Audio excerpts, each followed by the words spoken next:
All right, so I'm here with my man Lucas and Logan. Logan's over there doing some corrective stuff, and I've been wanting to do this for a long time. This segment called Table Time, right? So I want to talk to athletes, and we have these conversations, and we talk about just those things that we go through that I think is counterintuitive, right? So really, what was the main thing you learned your freshman year that you had to mature and that's got you right here? So this time. My freshman year, similar to like other freshmen, and I just thought as a runner, because that's what I am, I thought it was basically you would just put in the running and you would reap the benefits, and you very quickly learn that injury is basically inevitable. It's going to happen eventually. So you got to do your best to put things in place to prevent that. So that's where I think, strength and conditioning has a lot more benefits than people may think. Especially in the endurance sport, right? Now in 2020, we know better. But I was telling runners this back in 2005, like, bro, we got to hit these weights, right? Yeah. So that's kind of like what I know, what made a major difference for me personally, at least, and actually within some of my friends as well, is just doing a simple core routine, every couple of days, and I only lift twice a week, but that twice a week can make a major difference. I mean, you talk about like the pros and whatnot, and everybody's like, oh, they're just running insane mileage. Well, that's not the case. Like you can go look at the Bowerman Track Club's YouTube video. They probably spend just as much time lifting weights as they do running. But see, that's a very good point. And I think a lot of times what most, especially like you talked about YouTube, right? Like in social media, what they show is just athletes actually running. They show the cool stuff. They don't really show everything that it takes to support that athlete being able to do 100 miles a week, right? Because like if you don't have the strength level, right, you got the greatest training program, but if you don't have the strength to support that amount of volume, bro, it's not happening. Yeah, I completely agree. And I think there's other things that go into it as well. I mean, nutrition is like a big thing. You gotta be eating enough, you gotta be eating the right stuff.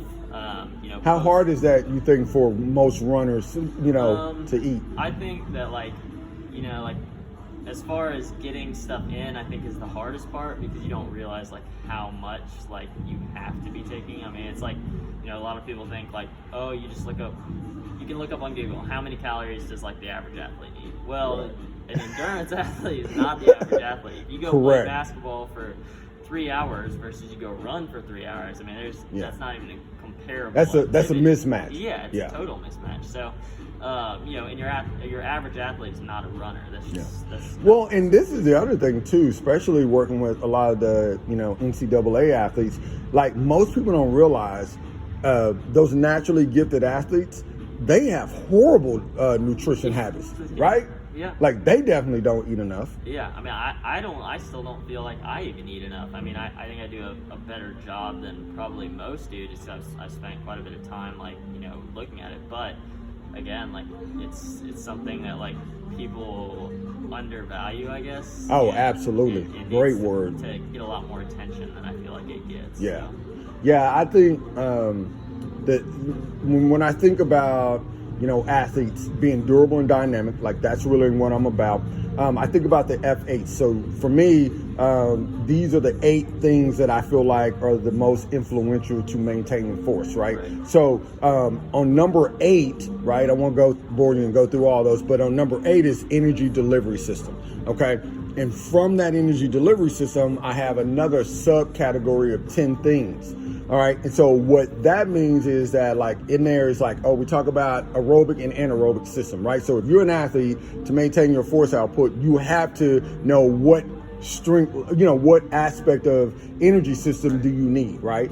And then I think what supports that is hydration, nutrition, supplementation, sleep, the social aspect, right? Your spiritual aspect, whatever that may mean for you, how much sleep that you're actually getting, the emotional component, and then that hormonal balance. So like, I think that most of the time we just don't realize how complex, when you say, hey, I'm gonna be this title, this title's athlete, it's more than just Right. doing the thing that you like, the fun stuff. Right, and to touch on that sleep thing, as you're saying, I mean, I can attest to that. I've been testing different amounts of sleep with myself personally, and I can tell you, like, if I get 7 hours of sleep versus like even just an hour more, 8 or 9, it is significantly different. Like, for example, I'll take my 2 past long runs. So 2 weeks ago, my long run, I did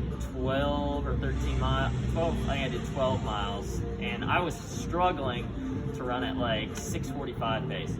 This past long run, this past weekend, I got a good amount of sleep. Well, to touch back on that one, I didn't get very good sleep before that long run. Before this past long run, I got a good amount of sleep, and I did 13 at 6:13. I averaged like decent miles for the first bit, and then I closed my last 4 or 5 under 6-minute pace. They're all, I wrapped it up in like 5:45 or something So like that. instant data right there. Yeah. You, with less sleep, you didn't perform as Yes, well. I mean, it's 100%. Even in workouts, even just on easy runs, it's like you'll feel like Yeah. sluggish. I mean, if you get enough sleep, you're just gonna knock out 7 to 8 miles, nice and easy. I mean, I'm just using my Yeah, mileage. absolutely.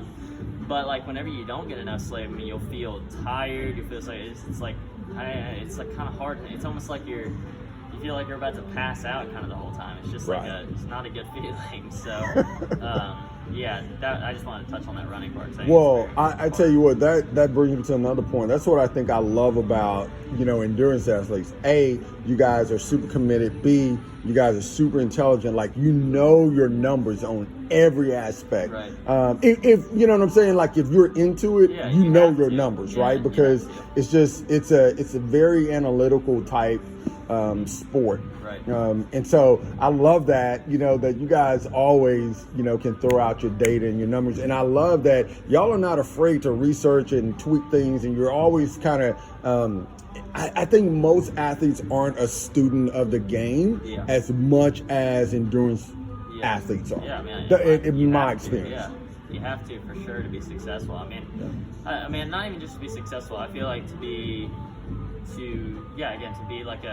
a student of the sport, like. Well, to be competitive. Yeah, I mean, like going into a race, like for example, if you're a 4:20 guy and you're up against a 4:10 guy, okay, well you got to know how he's going to run that race. Like, there's a 10-second gap there. How do you? If he takes it out slow, it might throw you off whenever he surges the last Right. 800. Because he might have a kick and you Yeah. might not have a That's kick. exactly right. So Yeah. I mean, you gotta know your guys, and again, I mean, I guess it's just knowing your numbers, Yeah, knowing your yeah, knowing your and guys. know it because that helps you with your strategy for sure. Yeah, yeah, 100%. absolutely. Yeah. And I think all right, we could go on forever on this. Long time. Well, we need to talk about race strategy at some point. Yeah. We'll do it again. But yeah, appreciate it, man. Yep.